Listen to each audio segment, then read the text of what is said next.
ಅಂತಾರಾಷ್ಟ್ರೀಯ ಯೋಗ ದಿನಾಚರಣೆ. ಅಂತಾರಾಷ್ಟ್ರೀಯ ಯೋಗ ದಿನಾಚರಣೆ ಪ್ರತಿ ವರ್ಷ ಜೂನ್ 21ರಂದು ವಿಶ್ವದಾದ್ಯಂತ ಅಂತಾರಾಷ್ಟ್ರೀಯ ಯೋಗ ದಿನವನ್ನು ಆಚರಿಸಲಾಗುತ್ತದೆ. ಭಾರತದ ಪ್ರಾಚೀನ ಕೊಡುಗೆಯಾದ ಯೋಗವು ದೈಹಿಕ ಮತ್ತು ಮಾನಸಿಕ ಆರೋಗ್ಯದ ಸಮತೋಲನವನ್ನು ಕಾಪಾಡಿಕೊಳ್ಳಲು ಅತ್ಯಂತ ಪರಿಣಾಮಕಾರಿಯಾಗಿದೆ. ಅಂತಾರಾಷ್ಟ್ರೀಯ ಯೋಗ ದಿನ. ಪೀಠಿಕೆ: ಯೋಗವು ಕೇವಲ ದೈಹಿಕ ವ್ಯಾಯಾಮವಲ್ಲ, ಇದು ದೇಹ, ಮನಸ್ಸು ಮತ್ತು ಆತ್ಮವನ್ನು ಒಂದುಗೂಡಿಸುವ ಭಾರತದ ಪ್ರಾಚೀನ ಅಭ್ಯಾಸವಾಗಿದೆ.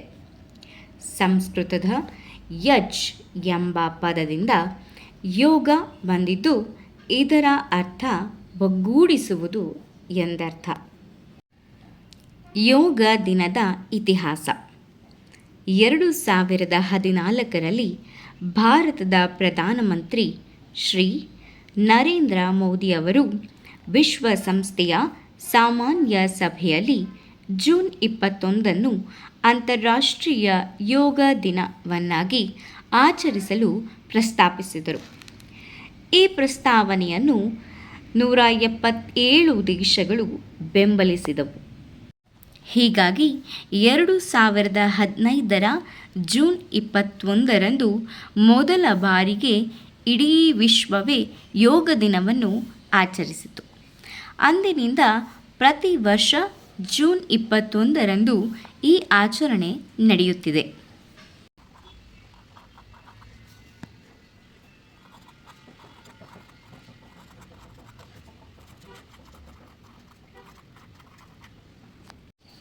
ಯೋಗದ ಮಹತ್ವ ಮತ್ತು ಪ್ರಯೋಜನಗಳು. ದೈಹಿಕ ಆರೋಗ್ಯ. ಯೋಗಾಸನಗಳನ್ನು ಮಾಡುವುದರಿಂದ ದೇಹದ ನಮ್ಯತೆ ಹೆಚ್ಚುತ್ತದೆ ಮತ್ತು ರೋಗ ನಿರೋಧಕ ಶಕ್ತಿ ವೃದ್ಧಿಸುತ್ತದೆ. ಮಾನಸಿಕ ನೆಮ್ಮದಿ. ಇಂದಿನ ಒತ್ತಡದ ಜೀವನದಲ್ಲಿ ಯೋಗವು ಆತಂಕವನ್ನು ಕಡಿಮೆ ಮಾಡಿ ಮನಸ್ಸಿಗೆ ಶಾಂತಿ ಮತ್ತು ಏಕಾಗ್ರತೆಯನ್ನು ನೀಡುತ್ತದೆ. ದೀರ್ಘಾಯುಷ್ಯ. ನಿತ್ಯದ ಯೋಗಾಭ್ಯಾಸವು ಹಲವು ದೀರ್ಘಕಾಲದ ಕಾಯಿಲೆಗಳನ್ನು ತಡೆಗಟ್ಟಿ ಆರೋಗ್ಯಯುತ ಜೀವನ ನಡೆಸಲು ಸಹಾಯ ಮಾಡುತ್ತದೆ. ಯೋಗವು ಕೇವಲ ಒಂದು ದಿನಕ್ಕೆ ಸೀಮಿತವಾಗದೆ ನಮ್ಮ ದೈನಂದಿನ ಜೀವನದ ಭಾಗವಾಗಬೇಕು.